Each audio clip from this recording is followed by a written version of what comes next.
ఓం హ్రీం భైరవి క్లాం హ్రీం స్వాహ. ఓం నమో భగవతే రుద్రాయ నమః. నమస్తే. జ్యోతిషానికి సంబంధించినట్టు కొంతమంది చాలా అబద్ధాలు చెబుతున్నారు. దీంట్లో వచ్చేసి మనము న్యూమరాలజీ, ఈ టారట్ కార్డు, అలాగే పామిస్ట్రీలో కూడా భారతీయ పామిస్ట్రీ కాదు, అది భారతీయమైన కాస్త సామాజిక శాస్త్రం కాదు. చీరో చెప్పిన ఈ వెస్ట్రన్ పామిస్ట్రీ సైకలాజికల్ లాగా ఉన్న కొన్ని విషయాల గురించి చెప్తుంటారు. ఇలా పెద్ద పెద్ద పూజలు, జెమ్ స్టోన్స్, అలాగే రుద్రాక్షలు ఇవన్నీ చెప్పి ఒక బిజినెస్ లాగా చెబుతున్నారు. కానీ మన జీవితానికి జ్యోతిష్యం అది అవసరం ఏంటి?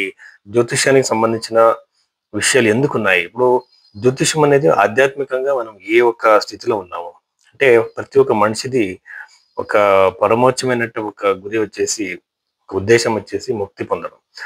అక్కడ ఈ మనిషి ఏ ప్రాసెస్ లో ఉన్నాడు? ఎందుకంటే ధర్మ, అర్థ, కామ, మోక్ష అంటారు.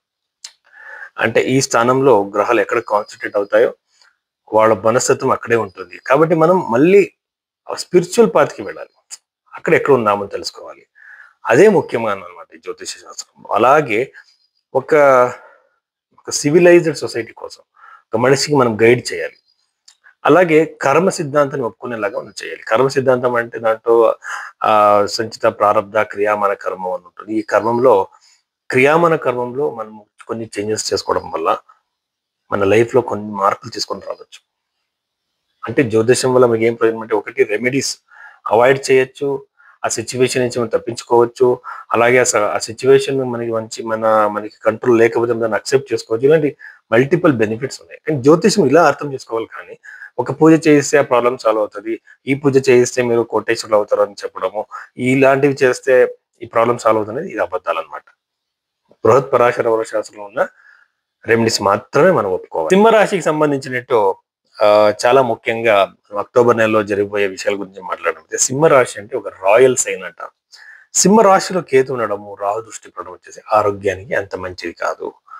ఆరోగ్యంలో ఇష్యూస్, చెస్ట్ రిలేటెడ్ అంటే బ్రీతింగ్ రిలేటెడ్ ఇష్యూస్ ఉన్న కొన్ని ఇష్యూస్ రావచ్చు. అలాగే కళ్ళుకి సంబంధించిన ఐస్ రిలేటెడ్ ఇష్యూస్ వచ్చే అవకాశాలు ఉంటాయి అన్నమాట. కానీ జాగ్రత్తగా ఉండొచ్చు. మేనేజబుల్, పెద్ద పెద్ద ప్రాబ్లమ్స్ ఏమీ కాదు, మేనేజబుల్. 11 ఇంట్లో గురుగ్రహం ఉండడం వల్ల ఖచ్చితంగా లాభం.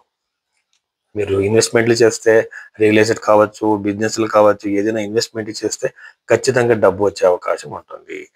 అంటే మీకు రిటర్న్ వచ్చేసి ప్రాఫిట్ వచ్చే అవకాశం ఎక్కువగా ఉంటుంది అనమాట.